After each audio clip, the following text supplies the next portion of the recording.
Hello, you jolly green Marvel fans out there, and all of you comic book lovers as well. Welcome to my Why I Love the Endgame movie. Now, be forewarned, this is going to be a spoiler talk video, hence the reason you've been warned. You've been warned in the title, you've been warned in the description, and also what I just said. So, let's get into it then, shall we? Obviously, of course, this video will not have any video footage from the movie because that would be a spoiler in itself, and because it's not exactly out on DVD just yet. So you just have to make do with some pictures and maybe the trailer footage as well. So basically this video is going to appeal to those of you that have already seen Endgame and you'd just like to know my thoughts about it, overall in general, and in certain specific points what I liked about the film. Okay, so as we start off in the Avengers, obviously we get to see what things are like on Clint Barton's, Hawkeye's side of things while he's spending time with his family.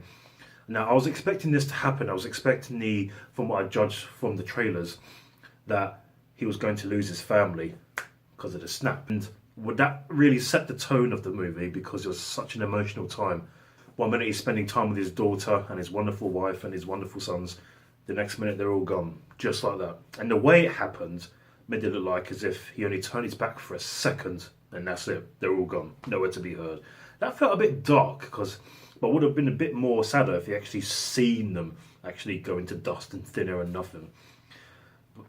But the way that transpired, I thought, ooh, bit of a mystery sort of thought. What on earth happened to his family type kind of thing, innit? So I really enjoyed that, but I felt so sorry for him. You know, as a family man myself, knows what anyone would do when they lost their children, not to mention their own partner.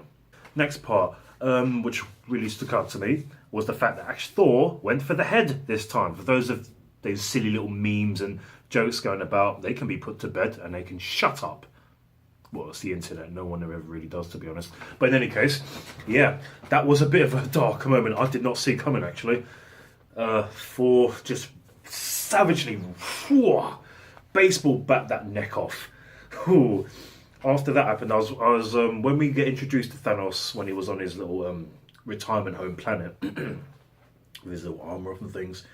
We're actually introduced to him with the fact that he seems a bit burnt on some side of his body, only to be revealed that he actually destroyed the Infinity Stones, almost costing him his life at the same time. I thought, what are you doing that for? So no one else can use them, obviously. Now, all of that's done. The universe has just been halfly destroyed with all its life forms. Pretty much sums up like, okay, we have to start again. Lost everyone, everything's done. What can you do about it? Destroyed the stones, you're not going to do anything about that. I thought, okay, destiny finally realised. There was that little moment that was in the trailers as well when Tony Stark was floating in space on the ship. And while at the same time I was aware that Nebula was with him, but there was a lot of speculation, was she with him when he returned to Earth, or was she not? What happened? Did they fight? No, it actually appears that, Tony's just keeping good company with Nebula, getting on well, no fighting, no arguments, nothing like that. Sending Pepper the obvious message that he sends her in the trailer, so, hey, Miss Potts, find this recording. And there were a lot of speculations about how Tony returned to Earth, and yeah, for those of you that have actually seen the movie today, well, I saw it today, it was flipping awesome.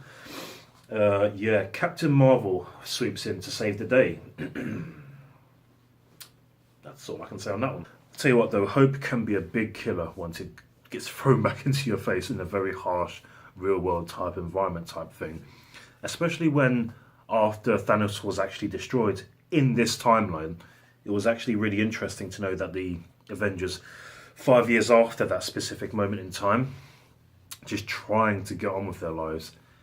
Just trying to just take it all in, sum it up and just get on with things. They've lost family, they've lost friends, just like many of us do in this world. The only difference is we don't have time stones or soul stones to bring our loved ones back from the dead or reverse time.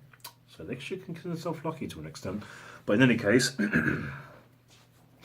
it was pretty much a hard time of grief, sorrow and loss. They were all doing their own things, and to what each Avenger was doing, especially what we was introduced to, was a bit of a surprise actually. I specifically loved, I found it really funny when Thor was introduced. Funny, but at the same time sad for him, because he's lost so much. Not only his own people, but his mother and his father as well. And his half brother, adopted brother.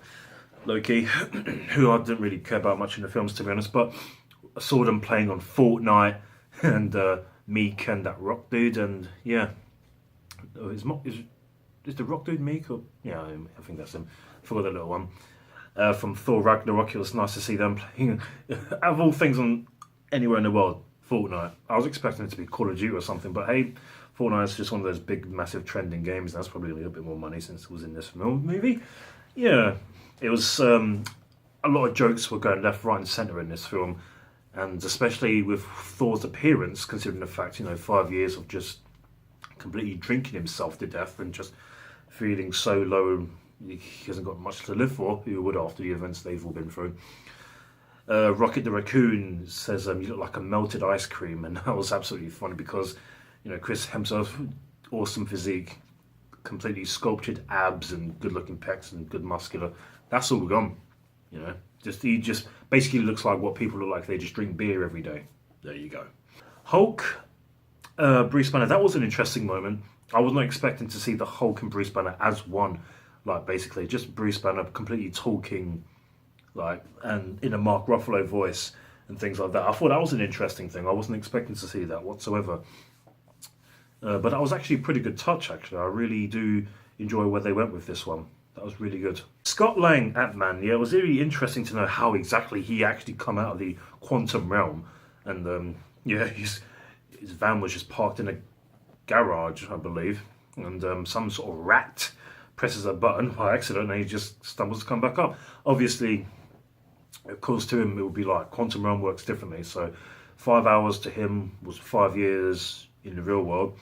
So looked like he was just only gone for a little while. In fact, he was gone for a long time. Then when Scott came back, I felt this was really interesting because I was worried for him.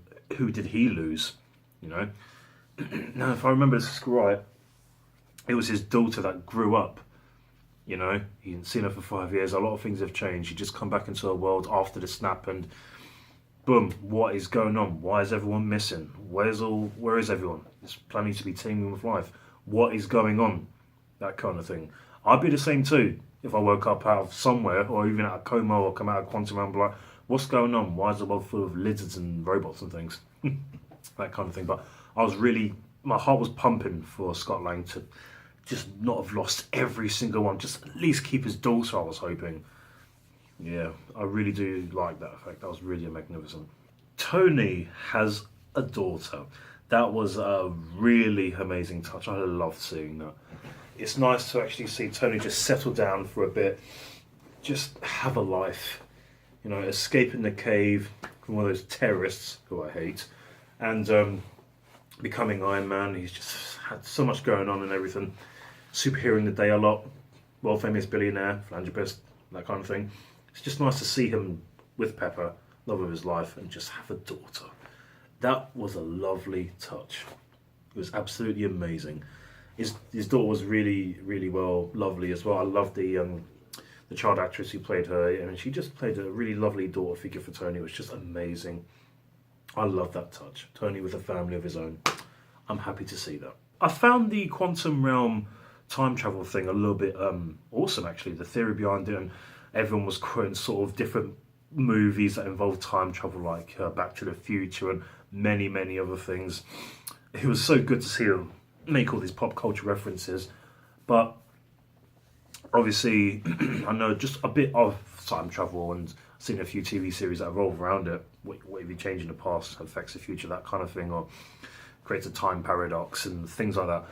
I found the way they did it was pretty good. It involved the Infinity Stones and time travel. I can't really say much else on that, but I loved what they were doing and where they went with this, because what the time travel allowed this movie to do was to bring back the casts from the other films. It was absolutely brilliant and well done. We got to go back to the first Avengers film. We got to go back to the Dark World, Thor's second film. Got to see his mother. Got to see Asgard still alive and well. It was brilliant how she knew that Thor was, not from her specific timeline. He was from the future. And of course, being, as she put it, Thor's mother, she was raised by witches. she knows all these sorts of things. And I thought that was a good touch, especially you can't lie to your mum. And you really shouldn't, unless you want to have to feel the back end of that fury. But in any case, then with the other characters going through time travel, I loved seeing Tony interact with his father, Steve going back to some sort of military army thing, and you actually get to see Peggy when she was younger.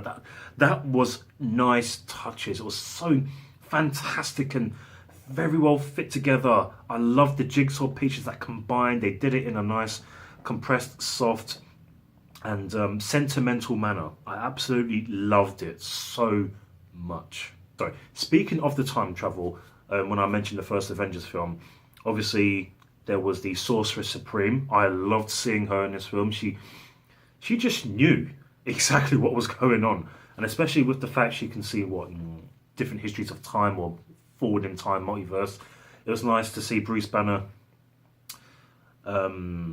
interact with the Sorcerer Supreme. And it's not like as if she needed to be updated on things. She just knew instantly. Because I remember her saying about, 5 years too soon or something? Something like that. And it was great. He was put in the astral projectional form, just have a little chat. And yeah, it was brilliant. A lot of other heroes will quote Doctor Strange and everyone else. And it was really good to know exactly that she was really helpful in this film.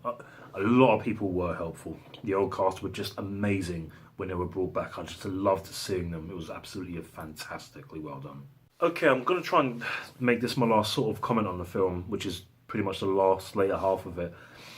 Everything after the time travel, and when it was good seeing that the gauntlet Bruce Banner wore so he could make the snap, bring back everyone, then Thanos attacked. Especially it was good seeing Ebony Moore, the Thanos from the timeline previously, to when he snapped in things after the time alterations and getting the Infinity Stones so they can just undo everything. Those moments were fantastic. It was a bit of a sadness to see Scarlett Johansson's Natasha Romanoff sacrifice herself so that all this could actually happen. It was pretty much a sentimental moment. I love Scarlett Johansson and I liked the Black Widow. But it was just so good to see that she did something for a noble cause and for the best of humanity.